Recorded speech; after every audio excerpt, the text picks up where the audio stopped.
আসসালামু আলাইকুম। শিশুদেরকে পড়াশোনা করানোর সময় কখনোই আমরা জোরে চিৎকার করব না, অর্থাৎ শাউট করব না। কারণ প্রত্যেকটা শাউটিংয়ের সাউন্ড এবং সেই যে স্ট্রেস শাউটিংয়ের, সেটা কিন্তু শিশুর ব্রেইনে যে হিপোক্যাম্পাস নামের একটি এরিয়া আছে সেটাকে ডিস্ট্রয় করে ফেলে।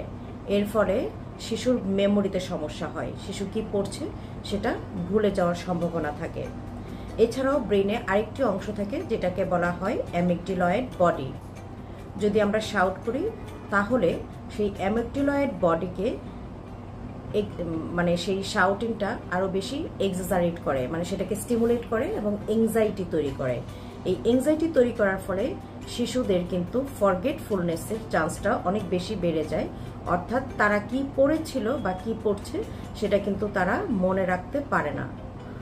এছাড়াও শাউটিং যদি আমরা করি তাহলে দেখা যায় যে আমাদের ব্রেইনের সামনের যে একটি অংশ আছে সেখানে একটি পার্ট, সেটার নাম হলো প্রি ফ্রন্টাল কর্টেক্স, সেটাকে ডিস্ট্রয় করে ফেলে। এতে করে শিশুর অ্যাটেনশন, শিশুর মেমোরি এগুলোতে অনেক বেশি ক্ষতি করে এবং আস্তে আস্তে দেখা যায় যে শিশুর পারফরমেন্স, স্কুল পারফরমেন্স বা তার যে একাডেমিক পারফরমেন্সগুলো আছে, পড়াশোনার জন্য আমরা যে উদ্যোগটা নিয়ে শিশুকে আসলে পড়াশোনা করাতে বসেছি এবং আমরা শাউট করছি শিশুর জন্য আরো ভালো করে পড়তে পারে, তাহলে সব কিছুতেই কিন্তু ক্ষতিগ্রস্ত হতে পারে।